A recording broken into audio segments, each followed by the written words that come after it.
Viewers, welcome to success squad IAS academy. நம்ம profit and லாஸில் வந்துட்டு last வீடியோவில் வந்து second and third type sums பார்த்தோம். இப்போ வந்துட்டு நம்ம டைப் 4 அண்ட் டைப் 5 சம்ஸ் வந்து பார்க்கலாம். டைப் 4 சம்ஸ் வந்துட்டு டிஸ்கவுண்ட்டை பேஸ் பண்ணி அப்படின்னு சொல்லிட்டேன். ஸோ டிஸ்கவுண்ட்டை பேஸ் பண்ணி நீங்கள் இந்த ஃபார்முலா மட்டும் ஞாபகம் வச்சுக்கிற மாதிரி இருக்கும். 3 ஃபார்முலா கிடையாது, இது ஆக்சுவலாக 2 ஃபார்முலா தான். இந்த ஃபர்ஸ்ட் ஃபார்முலா பாருங்கள். ஸோ அதுக்கு முன்னாடி சின்ன பேசிக் ஒன்று நான் சொல்லிடுறேன், சரியா? மார்க்கெட் ப்ரைஸை பற்றி நான் சின்ன ஒரு பேசிக் சொல்லிடுறேன். ஸோ இப்போ இந்த கடையில் வந்துட்டு நம்ம ஒரு சட்டை எடுக்க போகிறோம் அப்படின்னா ஒரு விலை போட்டிருப்பாங்க, ஒரு 5000 ரூபா அப்படின்னு போட்டிருப்பாங்க. ஸோ 5000 போட்டு அடிச்சுட்டு 4500 10% டிஸ்கவுண்ட் அப்படின்னு போடுவாங்க இல்லையா? ஸோ இப்போ இந்த 4500 அப்படின்றது நமக்கு என்னது? அவங்க கடைக்காரங்க நமக்கு விற்கிற விலை. ஸோ விற்கிற விலை அப்படின்ற போது இது செல்லிங் ப்ரைஸ், அப்படி தானே? ஸோ அப்போ இந்த ப்ரைஸ் என்னவா இருக்கும் அப்படின்னா மார்க்கெட் ப்ரைஸ்னு சொல்லுவாங்க. ஸோ இந்த மார்க்கெட் ப்ரைஸை பேஸ் பண்ணி தான் டிஸ்கவுண்ட் அப்படின்றது கால்குலேட் பண்ணுவாங்க. அந்த டிஸ்கவுண்ட் 10% அப்படின்னா இந்த மார்க்கெட் ப்ரைஸ்ல இருந்து தான் 10% நம்ம கழிக்கணும். ஸோ அப்போ இந்த மார்க்கெட் ப்ரைஸ்ல இருந்து 10% கழிச்சோன்னு சொன்னால் எனக்கு செல்லிங் ப்ரைஸ் கிடைச்சிரும், வித்த விலை கிடைச்சிரும். இந்த செல்லிங் ப்ரைஸ்க்குள்ள எனக்கு என்ன அடங்கியிருக்கும்?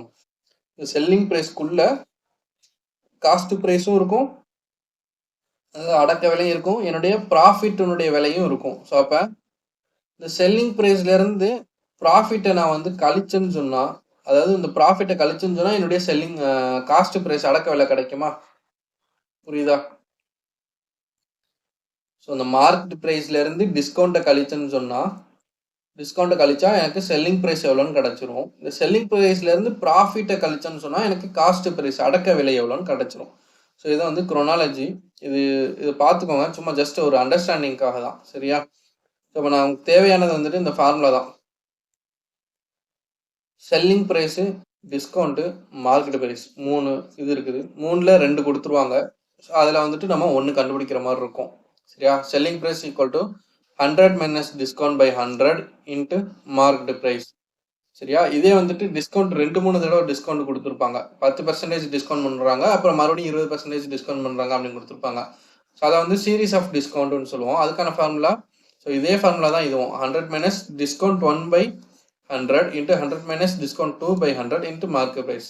ஸோ இங்கே வந்து ஒரே ஒரு டைம் டிஸ்கவுண்ட்னால ஒரு டைம் எழுதிக்கிறோம். இங்கே 1, 2 அப்படி 3 போய்கிட்டே இருக்கும், சரியா? இது எத்தனை டைம் டிஸ்கவுண்ட் கொடுத்துருக்காங்களோ அத்தனை டைம் இந்த மாதிரி போட்டுக்கிட்டே இருக்க வேண்டியதான். 100 மைனஸ் டிஸ்கவுண்ட் பை 100 இது காமன். இது எப்போ? செல்லிங் ப்ரைஸ் கண்டுபிடிக்கிறதுக்கு, சரியா? விற்கிற விலை எவ்வளோன்னு கேட்டால் இது இந்த ஃபார்முலா யூஸ் பண்ணணும். இதே காஸ்ட் ப்ரைஸ் அடக்க விலை கண்டுபிடிக்கிறதுக்கு ஃபார்முலா பார்த்தீங்க அப்படின்னா 100 மைனஸ் டிஸ்கவுண்ட் அதே தான், டிவைட் பை 100 பிளஸ் ப்ராஃபிட் அல்லது கெயின், சரியா? ப்ராஃபிட் அல்லது கெயின் இன்ட்டு மார்க்கெட் ப்ரைஸ். இந்த ஃபார்முலா வந்து நோட் பண்ணி வச்சுக்கோங்க. 100 minus discount by 100 plus profit into market price. இது எப்போ அப்படின்னா காஸ்ட் ப்ரைஸ் அடக்க விலை கண்டுபிடிக்க சொல்லும் போது. அப்போ வந்து இந்த டிஸ்கவுண்ட்டு, ப்ராஃபிட்டு, மார்க்கெட் ப்ரைஸ் இது 3 கொடுத்துருவாங்க, சரியா? இப்போ 2 ஃபார்முலா தான். Selling price equal to 100 minus discount by 100 into market price. Cost price equal to 100 minus discount by 100 plus profit into market price. இந்த 2 ஃபார்முலா மட்டும் மனப்பாடம் பண்ணிக்கோங்க. அதை யூஸ் பண்ணி நம்ம சம் சால்வ் பண்ண போகிறோம். நீங்கள் பாருங்க, ஃபர்ஸ்ட்டு ஒரு அலமாரியின் குறித்த விலை, சரியா? அடக்க விலை அப்படி இல்லைன்னா குறித்த விலை அப்படின்னு சொல்லுவாங்க. ஸோ அந்த அடக்க விலை, குறித்த விலை அப்படின்றது காஸ்ட் ப்ரைஸ், சாரி குறித்த விலை அப்படின்னா மார்க்கெட் ப்ரைஸ், சரியா? குறித்த விலை அப்படின்னா மார்க்கெட் ப்ரைஸ்.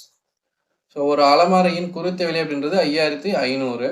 ஸோ 5% தள்ளுபடி அப்படின்னா டிஸ்கவுண்ட் கொடுத்துருக்குறாங்க. அதன் விற்பனை விலை, விற்கிற விலைனா செல்லிங் ப்ரைஸ் என்னன்னு கேட்டிருக்காங்க, சரியா? Cost price of market price of an அலமாரி இஸ் 5500, சரியா? இதோடைய மார்க் ப்ரைஸ் கொடுத்துருக்காங்க, டிஸ்கவுண்ட் வந்து 5% கொடுத்துருக்காங்க, செல்லிங் ப்ரைஸ் எவ்வளோன்னு கேட்டிருக்காங்க, சரியா? ஸோ இப்போ ஃபார்முலா என்ன? செல்லிங் ப்ரைஸ் தானே கேட்டிருக்காங்க. Selling price equal to 100 minus discount by 100 into market ப்ரைஸா? அப்போ 100 மைனஸ் டிஸ்கவுண்ட்ன்றது 5% divide by 100 into market price எவ்வளோ? 5500. இப்போ ஈக்குவல் டு 100 மைனஸ் 5 எவ்வளோ? 95 டிவைடட் பை 100 இன்ட்டு 5500. 0000 கேன்சல். அப்போ 95 இன்ட்டு 55 எவ்வளோன்னு மல்டிப்ளை பண்ணீங்க அப்படின்னா அதுதான் வந்து உங்களுடைய செல்லிங் ப்ரைஸ், சரியா? ஸோ சிம்பிளாக வந்துட்டு ஃபார்முலா மட்டும் மனப்பாடம் பண்ணிக்கோங்க, அதை வந்து டேரெக்டாக சப்ஸ்டிட் பண்ண போகிறோம், அவ்வளோதான். நெக்ஸ்ட்டு தொடர் தள்ளுபடிகள் 10%, 20% என்றவாறு ஒரு டிவி 1,44,000 விற்கிறாங்க எனில் குறித்த விலை, சரியா, குறித்த விலை, ஸோ மார்க்டு பிரைஸ் எவ்வளோன்னு கேட்குறாங்க. TV is sold at 1,44,000 selling price கொடுத்துருக்குறாங்க. சீரீஸ் ஆஃப் டிஸ்கவுண்ட்ஸ் 10%, 20%ன்னு D1, D2 கொடுத்துருக்குறாங்க. What will be the cost price, sorry இதுவும் தப்பு, what will be the marked price, டிஸ்கவுண்ட்னு வரும்போது எப்பவுமே மார்க்டு பிரைஸ் தான், சரியா, what will be the marked price மாற்றிக்கோங்க. மார்க்டு பிரைஸ் குறித்த விலை என்ன அப்படின்னு கேட்டிருக்கிறாங்க. அப்படின்ற போது அந்த ஃபார்முலாவே எழுதுங்க. செல்லிங் பிரைஸ் ஈக்குவல் டு, இது சீரீஸ் ஆஃப் டிஸ்கவுண்ட் அப்படின்றதுனால 100 minus D1 by 100 into 100 minus D2 by 100 into marked price. Selling price கொடுத்துருக்குறாங்கல்ல, so 1,44,000 equal to 100 minus discount ஒன்று எவ்வளோ 10, ஸோ இப்போ 100 minus 10 90 by 100 into 100 minus D2 எவ்வளோ 20, அப்போ 100 minus 20 80 by 100 into marked price தான் கண்டுபிடிக்கணும். So ஈஸியாக வந்து கிராஸ் மல்டிப்ளை பண்ணி சால்வ் பண்ணோம்னா நமக்கு ஆன்சர் கிடச்சிரும். ஸோ மார்க்டு ப்ரைஸ் எவ்வளோ இருக்குது அப்படின்னு சொல்லிட்டு கால்குலேட் பண்ணி பாருங்கள். நெக்ஸ்ட் சம்மு, ஒரு கடைக்காரர் பொருளின் விலையில் 10% தள்ளுபடி தந்தும் 20% லாபம் கிடைக்கிறது. டிஸ்கவுண்ட் வந்து 10% கொடுக்குறாரு, ப்ராஃபிட் வந்து 20%. டிஸ்கவுண்ட் பண்ணியும் நமக்கு ப்ராஃபிட் கிடைக்குது அப்படின்னு சொல்கிறாங்க. ஸோ அந்த பொருளின் குறித்த விலை மார்க்டு ப்ரைஸ் 600 எனில், சரியா, மார்க்டு ப்ரைஸ் 600 எனில் உண்மை விலை என்ன? உண்மை விலை அப்படின்னா காஸ்ட் ப்ரைஸ். ஸோ இப்போ காஸ்ட் ப்ரைஸ்க்கு என்னென்னலாம் இருக்குது? உண்மை விலை, அடக்க விலை, வாங்கும் விலை. ஸோ இதெல்லாம் வந்து காஸ்ட் ப்ரைஸை குறிக்கும், சரியா. உண்மை விலை அப்படின்னா அந்த 100% உண்மையான விலை, அதுதான் எவ்வளோ ரூபாய்க்கு வாங்குறோமோ அதுதான் உண்மையான விலை. மார்க்கெட் ப்ரைஸ் அப்படின்றது நம்ம சும்மா எழுதி வச்சுக்கிட்டு அடிக்கிறது, அதான் வந்து மார்க்கெட் ப்ரைஸ். ஸோ அப்போ இது வந்து எந்த ஃபார்முலா யூஸ் பண்ணுவோம்? அந்த cost price equal to 100 minus discount by 100 plus profit into market price அப்படின்னு ஒரு ஃபார்முலா இருந்துச்சா, மூணாவது தான். அந்த ஃபார்முலா யூஸ் பண்ண போகிறோம். இப்போ 100 மைனஸ் டிஸ்கவுண்ட் அப்படின்றது 10%, 100 மைனஸ் 10 எவ்வளோ 90, டிவைட் பை 100 ப்ளஸ் ப்ராஃபிட் அப்படின்றது 20%, அப்போ 100 ப்ளஸ் 20 120 இன்ட்டு மார்க்டு ப்ரைஸ் எவ்வளோ 600 கொடுத்துருக்குறாங்களா, அப்போ 600. இப்போ என்ன கண்டுபிடிக்கணும்? உண்மை விலை, காஸ்ட் ப்ரைஸ் தான் கண்டுபிடிக்கணுமா. ஸோ அப்போ 0 0 கேன்சல், 6 ஆல் அடித்தா 10, 2 ஆல் அடித்தா 5, 9 5 சார் 45, ஒரு 0. ஸோ அப்போ காஸ்ட் ப்ரைஸ் எவ்வளோ நமக்கு 450, சரியா. டேரெக்டாக வந்து ஃபார்முலாவில் சப்ஸ்டியூட் பண்ணுறது தான். நெக்ஸ்ட்டு இந்த சம்மை வந்து சால்வ் பண்ணி பாருங்கள். A dealer allows a discount of 10% and still gains 10%. What is the cost price of the book which is marked at 220? அதாவது ஒரு புத்தகத்தின் விலையில் 10% தள்ளுபடி டிஸ்கவுண்ட் கொடுத்துருக்குறாங்க, செய்தாலும் ஒரு வியாபாரத்திற்கு 10% லாபம் கிடைக்குதான், ப்ராஃபிட் கொடுத்துருக்குறாங்க, டிஸ்கவுண்ட் கொடுத்துருக்குறாங்க, ப்ராஃபிட்டும் கொடுத்துருக்குறாங்க. புத்தகத்தின் குறித்த விலை கொடுத்துருக்குறாங்க, மார்க்கெட் ப்ரைஸ் கொடுத்துருக்குறாங்க. அப்படின்ற போது அதனுடைய அடக்க விலை காஸ்ட் ப்ரைஸ் என்னன்னு கேட்டிருக்கிறாங்க. So formula cost price equal to 100 minus discount by 100 plus profit into market ப்ரைஸ்னு போடுவீங்களா. ஸோ இதை வந்து ஃபார்முலா டேரெக்டாக சப்ஸ்டியூட் பண்ணி ஆன்சர் என்னன்னு கண்டுபிடிச்சி பாருங்கள். Next sum, the price of a raincoat was slashed from 1060 to 901.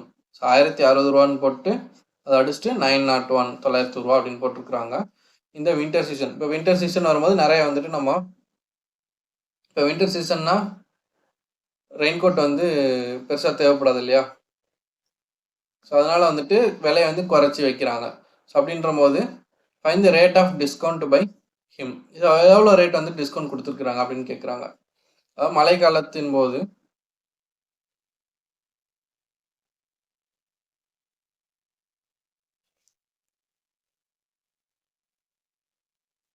So இப்போ நெக்ஸ்ட் சம் பாருங்க. மழை காலத்தின் போது விற்பனையை அதிகரிக்க கடைக்காரர் ஒருவர் ஒரு மலை சட்டையின் விலையை 1060 இருந்து 901 குறைத்தார். 1060 ரூபா அப்படின்னு இருந்துச்சு. ஸோ மழை காலத்தில் வந்துட்டு நிறைய வந்து வியாபாரம் ஆகணும் அப்படின்னு சொல்றதுக்காக ஸோ அவர் வந்து குறைச்சி விற்கிறாரு. 1060 ரூபா இருந்து 901 ரூபாய்க்கு விற்கிறாரு. ஸோ அப்படி இந்த விற்கும் போது எவ்வளோ சதவீதம் வந்துட்டு அவங்க வந்து தள்ளுபடி கொடுத்துருக்குறாங்க, டிஸ்கவுண்ட் கொடுத்துருக்குறாங்க அப்படின்னு கேட்குறாங்க, சரியா. ஸோ ஸோ 1060லேருந்து 901க்கு குறைச்சிருக்கிறாங்க. டிஸ்கவுண்ட் எவ்வளோன்னு கேட்டிருக்கிறாங்க. ஸோ அப்போ இந்த 1060 அப்படின்றது நமக்கு என்னவா இருக்கும்? ஸோ அதான் வந்து உண்மை விலையாக இருக்கும். சரியா? ஸோ அப்போ அதுலேருந்து இது வந்து 100%. ஸோ 1060 அப்படின்றது 100% அப்படின்னா 901 அப்படின்றது எனக்கு எத்தனை சதவீதம் அப்படின்னு கண்டுபிடிக்கணும். ஸோ இது வந்து கிராஸ் மல்டிப்ளை பண்ணுங்க. x1060x equal to 100 into 901. சரியா? இங்கே வந்து இது வந்து 100%ன்னு எடுத்துக்கிறோம். இதை வந்து இனிஷியல் அமௌண்ட் அப்படின்றதுனால இதை 100%ன்னு எடுத்துக்கிறோம். ஸோ அப்போ ஒரு ஜீரோ கேன்சல். 2 டேபிள் எடுத்தோம்னு சொன்னால் 5 53. அப்போ 53 இன்ட்டு 17 வரும். சரியா? 17 இன்ட்டு 5 85. அப்போ எக்ஸ் ஈக்குவல் டு 85. ஸோ 1060 ரூபாயை வந்துட்டு நான் 100% எடுத்துக்கிட்டேன். இப்போ 901 ரூபா அப்படின்றது எனக்கு எத்தனை சதவீதம் இருக்குது? 85%. ஸோ அப்போ இங்கே எத்தனை சதவீதம் எனக்கு வந்து டிஸ்கவுண்ட் கொடுத்துருக்குறாங்க? ஸோ 100 மைனஸ் 85 15% எனக்கு டிஸ்கவுண்ட் கொடுத்துருக்குறாங்க. So option D. சரியா? நெக்ஸ்ட் வந்துட்டு டைப் 5 டிஸ்கவுண்ட் சம்ஸ் வந்து இவ்வளோதான். இந்த ரெண்டு ஃபார்முலா தான். 100 minus discount by 100 into marked price, அப்புறம் 100 minus discount by 100 plus profit into marked price. இந்த ரெண்டு ஃபார்முலா மட்டும் மனப்பாடம் பண்ணிக்கோங்க. அதை வச்சு இந்த மாதிரி கிரிட்டிக்கலாக கேட்டாலும் நீங்கள் வந்து சால்வ் பண்ண தெரிஞ்சுக்கணும். ஸோ அதுக்காக தான் இந்த சம் வந்து கொடுத்துருக்குறேன். நெக்ஸ்ட் வந்துட்டு 5th டைப் பார்க்கலாம். ஸோ 5th டைப் வந்துட்டு ஒரு நேர்மையற்ற வியாபாரி சம். சரியா? டிஸ்ஹானஸ்ட் செல்லர்னு சொல்லுவாங்க. ஸோ இதுக்கு வந்துட்டு ஒரே ஒரு ஃபார்முலா தான். கெயின் பர்சன்டேஜ் ஈக்குவல் டு இந்த ஃபார்முலா நான் வந்து இந்த சம் வரும்போது நான் சொல்லி கொடுக்குறேன். ஒரு நேர்மையற்ற வியாபாரி பொருட்களை அடக்க விலையில் விற்கிறார். அடக்க விலையில் விற்கிறார் அப்படின்னா நான் எவ்வளோ ரூபாய்க்கு வாங்குறேனோ அதே விலைக்கே விற்கிறேன். நான் காஸ்ட் ப்ரைஸ் இப்போ வந்து ஒரு பேனா வந்து நான் 10 ரூபாய்க்கு வாங்குறேன் அப்படின்னா அதே 10 ரூபாய்க்கு தான் நான் விற்கிறேன். ஸோ இப்போ காஸ்ட் ப்ரைஸும் செல்லிங் ப்ரைஸும் அதே ரூபாய்க்கு தான் விற்கிறேன் அப்படின்னு சொல்கிறாங்க. ஸோ ஆனால் அப்படி இருந்தும் ஏன் வந்து அவர் வந்துட்டு நேர்மையற்ற வியாபாரின்னு சொல்கிறாங்க அப்படின்னா, ஒரு கிலோவிற்கு 960 கிராம் என்ற எடை அளவே உபயோகப்படுத்துகிறார் எனில் அவர் அடையும் லாப சதவீதம் என்ன? இப்போ வந்துட்டு ஒரு கிலோ அரிசி. சரியா? ஒரு கிலோ அரிசி வந்துட்டு நான் 50 ரூபாய்க்கு வாங்குறேன். சரியா? அதே அரிசியை ஒரு கிலோ அரிசியை நான் 50 ரூபாய்க்கே விற்கிறேன். சரியா? இது காஸ்ட் ப்ரைஸ், இது செல்லிங் ப்ரைஸ். நான் 50 ரூபாய்க்கு அங்கே 50 ரூபாய்க்கே விற்கிறேன் அப்படின்ற மாதிரி எனக்கு எந்த ஒரு லாபம் இல்லைல்ல. ஸோ அப்போ நான் வந்து மக்கள்கிட்ட வந்து நான் வாங்குற விலைக்கே விற்கிறேன் அப்படின்ட்டு சொல்றாரு வெளிப்படையா. பட் உள்ளுக்குள்ள என்ன பண்றாரு? இங்க ஒரு கிலோக்கு பதிலாக வெறும் 960 கிராம் தான் நிறுத்து கொடுக்குறாரு. அப்படின்ற போது எனக்கு இங்க 40 கிராம் வந்துட்டு எனக்கு ப்ராஃபிட்டா கிடைக்குதா? 40 கிராம் ஏமாத்துறாரா? ஸோ அதனால வந்துட்டு இங்க வந்து ஒரு நேர்மையற்ற வியாபாரின்னு சொல்றாங்க. சரியா? ஸோ இது வந்து சால்வ் பண்றதுக்கு ஃபார்முலா பார்த்தீங்க அப்படின்னா இதுதான். எரர் டிவைடட் பை ஆக்சுவலான வேல்யூ இல்லைன்னா குவான்டிட்டி டு பி என்டர். இங்கே எரரான வேல்யூ அப்படின்றது இங்கே என்னது? ஸோ எரர் எவ்வளோ பண்ணியிருக்கிறாரு? அதாவது 1000 ஒரு கிலோ அப்படின்னா 1000 கிராம். சரியா? ஒரு கிலோ அப்படின்றது 1000 கிராம். எனக்கு 1000 கிராம் நிறுக்கணும். ஆனால் அவர் எவ்வளோ தான் நிறுத்தாரு? 960 கிராம் தான் நிறுத்திருக்கிறாரு. அப்படின்ற போது இங்கே எரர் எவ்வளோ பண்ணியிருக்கிறாரு? 40 கிராம் எரர் பண்ணியிருக்கிறாரு. அப்படின்ற போது நியூமரேட்டரில் எரர் எழுதிக்கணும். சரியா? 40.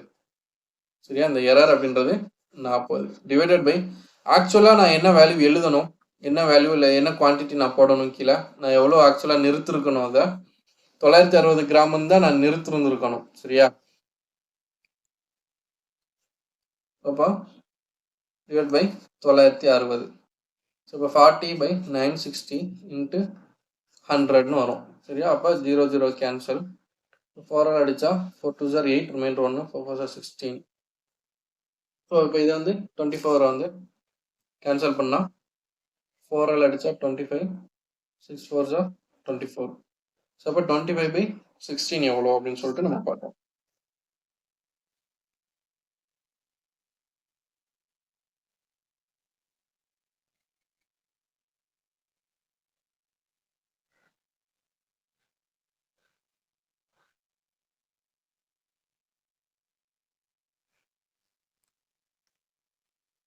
ஸோ இப்போ 25 பை 6 எவ்வளோ வருதோ அத்தனை சதவீதம் எனக்கு என்ன கிடைக்குது? ப்ராஃபிட் கிடைக்குது. ஏன்னா அவர் வந்து 40 கிராம் வந்துட்டு பதுக்கி வச்சுட்டு, அதாவது கம்மியாக தான் வந்துட்டு அவருக்கு எடை போட்டு கொடுக்குறாங்க அப்படின்ற போது எனக்கு இந்த 40 கிராம் ப்ராஃபிட்டாக கிடைக்கும். சரியா? ஸோ இதை வந்து கிராஸ் மல்டிப்ளை பண்ணி கேன்சல் பண்ணீங்க அப்படின்னா அதான் நம்மளுடைய கெயின் பர்சன்டேஜ். ஃபார்முலாவே என்னது? கெயின் பர்சன்டேஜ், ப்ராஃபிட் பர்சன்டேஜ் எவ்வளோன்றது தான் கேட்குறாங்க. சரியா? நெக்ஸ்ட் வந்துட்டு அதே மாதிரி சம் தான். A dishonest merchant professes to sell his goods at cost price. அவருடைய ப்ராடக்ட்ஸ் எல்லாத்தையும், குட்ஸ் எல்லாத்தையும் காஸ்ட் ப்ரைஸ்லேயே நான் விற்கிறேன் அப்படின்னு சொல்லிட்டு சொல்கிறாரு. But uses a weight of 900 grams for 1 kg weight. அதாவது 1 கிலோக்கு அவர் 900 grams தான் வந்து நிறுக்கிறாரு அப்படின்ற போது what is is profit percentage. So அதே மாதிரி எழுதுங்க. ஸோ எவ்வளோ எரர் பண்ணுறாரு? 1000 கிராம் நிறுக்க வேண்டிய இடத்துல 900 கிராம் தான் நிறுக்கிறாரு அப்படின்ற போது எவ்வளோ எரர் பண்ணுறாரு? 100 கிராம் எரர் பண்ணுறாரு. டிவைட் பை ஆக்சுவலாக அவர் என்ன எழுதியிருக்கணும்? 900 கிராம் தான் இடம், 900 கிராமுக்கான விலை தான் போட்டிருக்கணும். ஆனால் வந்து அவர் 1 கிலோவுக்கு எடை போட்டிருக்கிறாரு. ஸோ ஆக்சுவலான அமௌண்ட்டுன்றது 900 கிராம் இன்ட்டு 100 போட்டால் 0 0 கேன்சல். அப்போ 100/9. ஸோ 9 டேபிளில் அடிச்சிங்கன்னா 1 9s are 9, ரிமைண்டர் 1 வரும். ஸோ 1 9s are 9, ஸோ 0.11 அப்படின்னு வரும். ஸோ 11.11%. இதுதான் வந்துட்டு நமக்கு ஆன்சர். ஸோ இத்தனை பர்சன்டேஜ் நமக்கு ப்ராஃபிட் கிடைக்குது. சரியா? ஸோ இதான் வந்து டிஸ்ஹானஸ்ட் செல்லர் பேஸ் பண்ணி உண்டான சம்ஸ். ஸோ இவ்வளோதான் வந்துட்டு ப்ராஃபிட் அண்ட் லாஸ் சம்ஸு. நம்ம வந்து 5 டைப்ஸாக வந்து நம்ம சம்மை பிரிச்சுருந்தோம். ஸோ ஃபஸ்ட்டு டைப்பில் வந்து ரொம்ப பேசிக்கான சம்ஸாக பார்த்துருந்தோம். ஸோ அது எல்லாமே கான்செப்டை பேஸ் பண்ணி லாஜிக்கலாக சால்வ் பண்ணோம். ரெண்டாவது டைப் வந்துட்டு இவ்வளோ பர்சன்டேஜ் வந்துட்டு எனக்கு லாஸ் ஆகுது, மறுபடியும் அதே பர்சன்டேஜ் எனக்கு ப்ராஃபிட்டாக கிடைக்குது. ஸோ மொத்த பர்சன்டேஜ் எனக்கு என்னவாக இருக்கும், எவ்வளோ பர்சன்டேஜ் லாஸ் அல்லது ப்ராஃபிட்டுன்னு கேட்டிருந்தாங்க. ஸோ அதை வந்து நம்ம y²/100 அப்படின்னு சொல்லிட்டு எப்போவுமே இது லாஸாக தான் இருக்கும் அப்படின்னு சொல்லியிருந்தோம். ஸோ இதை வந்து லாஸ் பர்சன்டேஜினுடைய ஃபார்முலா. ஸோ நெக்ஸ்ட் வந்துட்டு மூணாவது டைப் வந்துட்டு, ஸோ இத்தனை ப்ராடக்ட் வந்துட்டு நான் வாங்குகிற விலை வந்துட்டு, ஸோ 10 ப்ராடக்டை நான் வாங்குகிறேன் அப்படின்னா அதை வந்து 8 ப்ராடக்டை நான் விற்கிற விலைக்கு சமமாக இருக்குது அப்படின்னு சொல்லிட்டு இந்த மாதிரி சம்ஸ் பார்த்தோம். ஸோ இது எப்படி சால்வ் பண்ணணும்? ரெண்டுக்கு உண்டான டிஃப்ரென்ஸ் வந்து 2 டிவைடட் பை செல்லிங் ப்ரைஸ் பக்கத்தில் என்ன நம்பர் இருக்குது அதை போட்டுட்டு இன்ட்டு 100 போட்டால், ஸோ இது எத்தனை பர்சன்டேஜ் வருதோ அத்தனை பர்சன்டேஜ் நமக்கு லாபமாக நஷ்டமானு பார்க்கணும். இப்போ செல்லிங் ப்ரைஸில் வந்துட்டு கம்மியாக வர்றதுனால நான் 10 ப்ராடக்ட் வாங்கி 8 ப்ராடக்டை விற்று அந்த காசை வந்து, அதாவது 10 ப்ராடக்ட் வாங்கின காசை நான் 8 ப்ராடக்ட்டை விற்றே நான் அந்த காசை வந்து சம்பாரிச்சிட்டேன் அப்படின்ற போது எனக்கு 2 ப்ராடக்ட் லாபம். ஸோ அப்போ இங்கே வந்து எனக்கு ப்ராஃபிட் பர்சன்டேஜ் வந்து கிடைக்கும். சரியா? ஸோ இந்த மாதிரி ப்ராஃபிட் பர்சன்டேஜ், லாஸ் பர்சன்டேஜ் கண்டுபிடிச்சோம். நெக்ஸ்ட்டு ஃபோர்த் டைப் வந்துட்டு டிஸ்கவுண்ட் பேஸ் பண்ணி ஒரு ரெண்டு ஃபார்முலா மட்டும் பார்த்துருந்தோம். சரியா? நெக்ஸ்ட்டு ஃபிஃப்த் டைப் வந்துட்டு டிஸ்ஹானஸ்ட் செல்லர். சரியா? ஸோ டிஸ்ஹானஸ்ட் செல்லரில் ஒரே ஃபார்முலா தான், கெயின் பர்சன்டேஜ் வந்து பார்த்துருந்தோம். அவருக்கு எப்போவுமே லாபம் தான் கிடைக்கும். ஸோ அது வந்து என்னது? எரர், எவ்வளோ ஒரு எரர் தப்பு பண்ணுறாரு அந்த வேல்யூ டிவைடட் பை ஆக்சுவலாக நான் என்ன எழுதியிருக்கணும். ஸோ ஆக்சுவலாக நான் அங்கே நிற்கிற அந்த கிராம் எத்தனை கிராம் ஆக்சுவலாக அங்கே இருக்கிறது அப்படின்றத அந்த அளவு இன்ட்டு 100 போட்டால் எனக்கு வந்து கெயின் பர்சன்டேஜ் கிடச்சிரும். ஸோ எவ்வளோதான் வந்துட்டு profit and loss sums. So இந்த வீடியோ வந்துட்டு யாருக்கெல்லாம் யூஸ்ஃபுல்லாக இருக்குமோ அவங்களுக்குலாம் வந்துட்டு ஷேர் பண்ணி சப்ஸ்கிரைப் பண்ணி சொல்லிக்கோங்க. நம்ம சேனல் வந்து சப்போர்ட் பண்ணுங்கள். ரெகுலராக வந்து நம்ம போடக்கூடிய வீடியோஸ் வந்துட்டு வாட்ச் பண்ணுங்கள். தேங்க்ஸ் ஃபார் வாட்சிங் சக்ஸஸ் ஸ்குவாட் IAS அகாடமி.